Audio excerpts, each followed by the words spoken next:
Welcome /malicious compliance.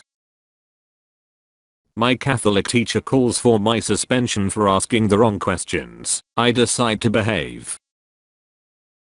This happened years ago at what would turn out to be my last year at a Catholic school, for reasons that will become obvious. I don't have anything against people of faith, but it was not my thing. Very early on, I was 12 years old, and in 7th grade, I was becoming disenchanted with my Catholic upbringing. I had so many questions, and it might have saved my faith to have them answered reasonably. The adults didn't want to reason with a curious 12-year-old. They wanted to see a nice Catholic girl who didn't feel compelled, make so much distasteful noise. Sex ed was still a part of any Catholic curriculum, and as it turned out, my religion teacher, Mrs. M, was also my sex ed teacher. When she opened up our first sex ed class with, "Now, I'm just as embarrassed to be here as you are," I didn't see it as an expression of empathy. I saw it as a grown woman, humiliated to be teaching basic biology. It made me sad.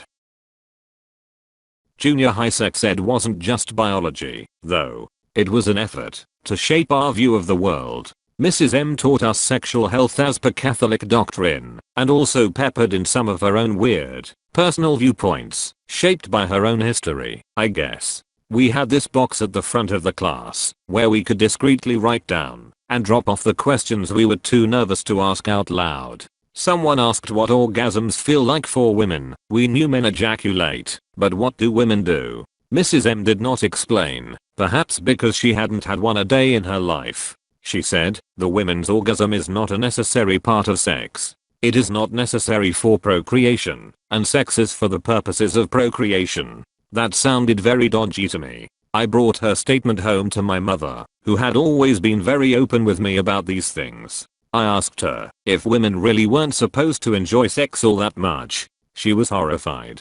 She told me lots of men like to make women feel good, and sex should feel good for everyone. Then she said something that would be lastingly valuable. Ask questions in that class. Teachers are supposed to answer your questions, and if they can't, maybe they shouldn't be teachers. The next class, Mrs. M taught us that homosexuality was a sin. This was too much for me. I had a gay uncle who had been a huge fixture in my life. I felt attractions to girls in my class, and I refused to believe God would think who you love is worthy of hellfire. She went on to say gay marriage was both impossible and wrong. I raised my hand and asked her plaintively, why is gay marriage wrong?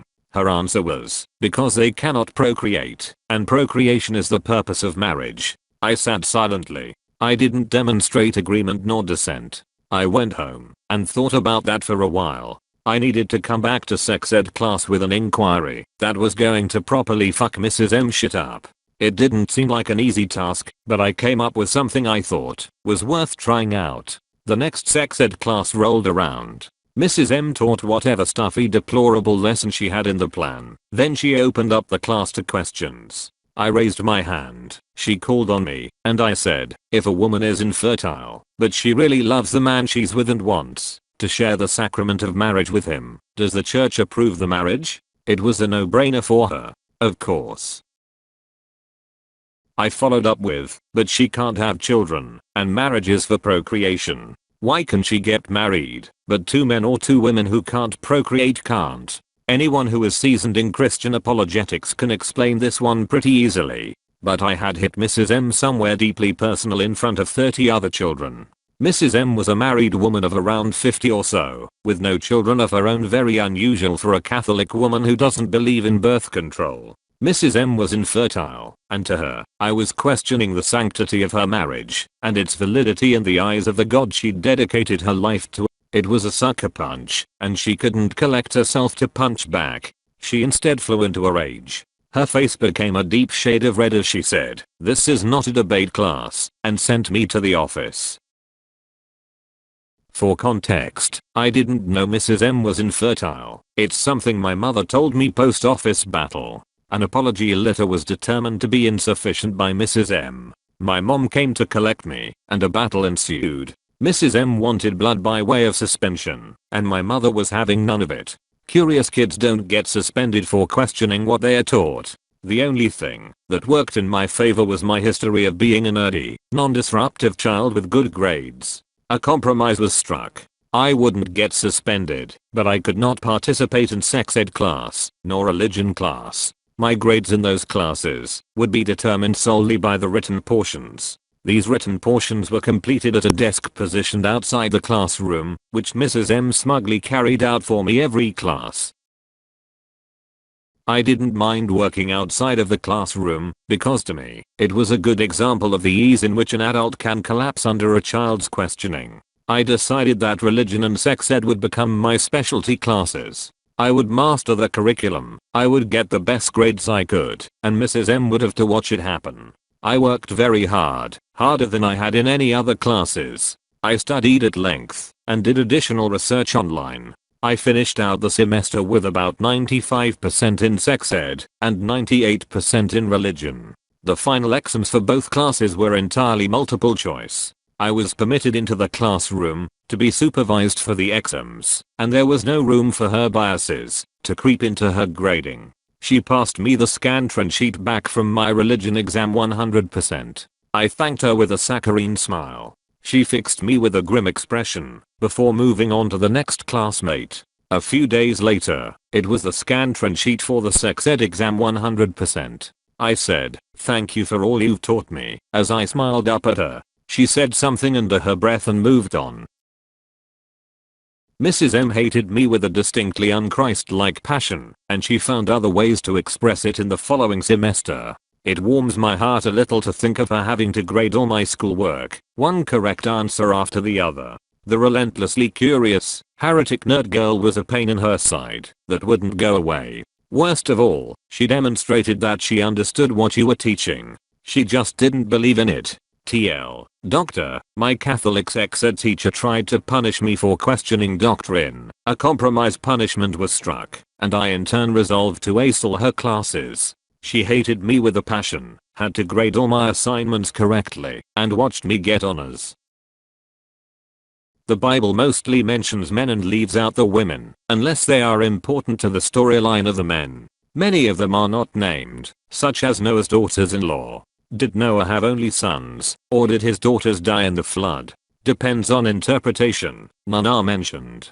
So Cain could have definitely had sisters already, they just weren't important enough for the Bible authors to mention, because they weren't male. This is one of the things that confuse me about the people who insist the Bible is 100% true and literal and historically accurate. There must have been an awful big shortage of women in the world, if that were the case. Especially when you account for polygamy. I got thrown out of class, and then Sunday school entirely for asking questions. The ones that pulled the most punches were asking things like, if God is all-knowing, why was anyone upset about Peter? And if God is also all about forgiveness, why were people like Lot's wife punished? Why does the Bible always contradict itself? If God created us in his own image, and he doesn't make mistakes, then what's the issue with gay people? Eventually, the nuns called my parents and told them they didn't think Sunday school was the place for me. Wonder why? I never made confirmation, because I was kicked out. My mom is still mad. I'm 37. Lol. I was very fortunate for going to Sunday school, where no one was ever thrown out for asking hard questions. As my Sunday school teacher in high school told us, you're going to go to college, you're going to meet atheists who know the Bible better than you, and you better be prepared.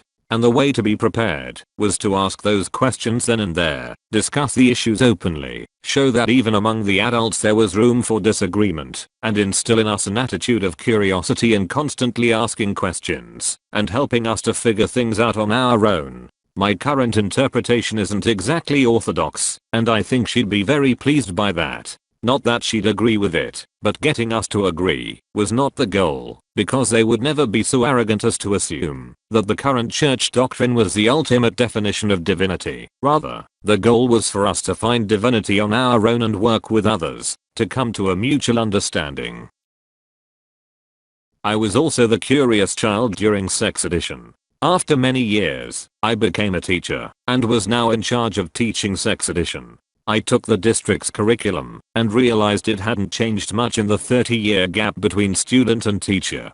So, I rewrote it, making sure to clear some changes with the head of the department. I became the teacher to have for this class. No question was out of bounds, no subject was off limits. I did use the anonymous question box, but, as time went on, the kids realized that I wasn't fazed by any of the questions they were asking, and they began to trust me to the point that their questions became more scientific, rather than the shock and awe questions they had started out asking. So much fun to teach 6th graders this subject, and was not allowed to teach it after that first year. Relaxed Catholic in the house. An almost identical question was asked in my late 70s Catholic high school sex ed class, but with a different answer. Sex in marriage is for procreation and mutual enjoyment. An annulment can be had if a person enters into a marriage knowing they are infertile, but not letting the other know before the marriage. Also, our class was taught by a brother, not actually all that much older than us. First day of class he started with "This is the church's stand on birth control." Then he locked the door and said, "Now we are going to talk about morality." He pulled out a desk drawer full of condoms, told us it would always be kept full and no one would ever see anyone in that drawer, even if one of the brothers was sitting there. Only 2 girls got pregnant the 4 years I was there, both with boys from other schools.